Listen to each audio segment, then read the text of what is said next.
Vipi mdo popote ulipo, ni matumaini yangu kwamba uko salama kabisa, na karibu tena katika channel yetu ya Sele Media. Msanii kutoka hapa 254 na mzungumzia Daddy Owen Mazee ameweza kumkubali ama kutoa hisia zake ama venye waga namchukulia msanii mwenzake ambaye anafahamika kama Bwana Mkunaji. Hapa namzungumzia Willy Paul bana. So Daddy Owen ameweza kufunguka na kusema ule jamani tu Willy Paul ni talented kabisa na anafaa kurudi katika mahali alikotoka. Hapa nazungumzia kutoka secular na kurejea gospel. So hii ndo maneno ya Daddy Owen, ambapo pia aliweza kupost katika mtandao wake wa kijamii akaandika, in studio working on my new project. Then kidogo Pose opens the door, akasikia what I'm doing. He asked me to change some stuff on the project. Now it sounds great.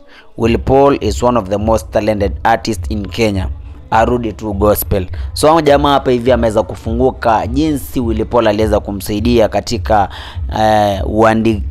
sijui ni alikuwa anafanya project yake pale akiwa studio akifanya makamuzi 1 2 lakini kulingana na venye alikuwa ameandika ile lyrics za ngoma ama kupanga ngoma, Willy Paul akafika pale akamwonyesha, akasikiza venye jamaa alikuwa anaweka vocals pale, mistari venye alikuwa ameandika.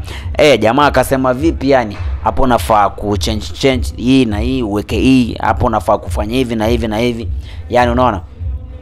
Then boom, akaachilia ngoma na akasema inafanya vizuri kabisa. So akakubali, akasema jamaa ni talented kabisa, cause aliweza kumshare na aliweza kushare ideas katika ngoma yake na ikafanya vizuri baada ya kuirelease, au sio? So sijui kama unakubaliana nao jamaa ni Daddy Owen. Willy Paul ni one of the talented artists ama jamaa ni ujanja tu. Unajua pia kuna jamaa kutoka pale Bongo anayefahamika kama Mwijaku aliweza kusema wasanii wa Kenya ni wajanja hawakuagi serious sana na uimbaji, unaona, ni ujanja.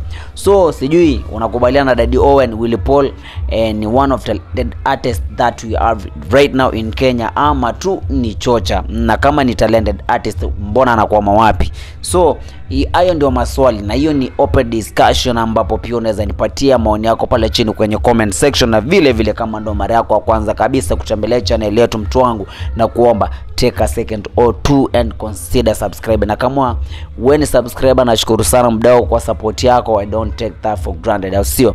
Mimi sina mengi, wacha nisepe, kisha tupatane tena kwenye next video. Bye.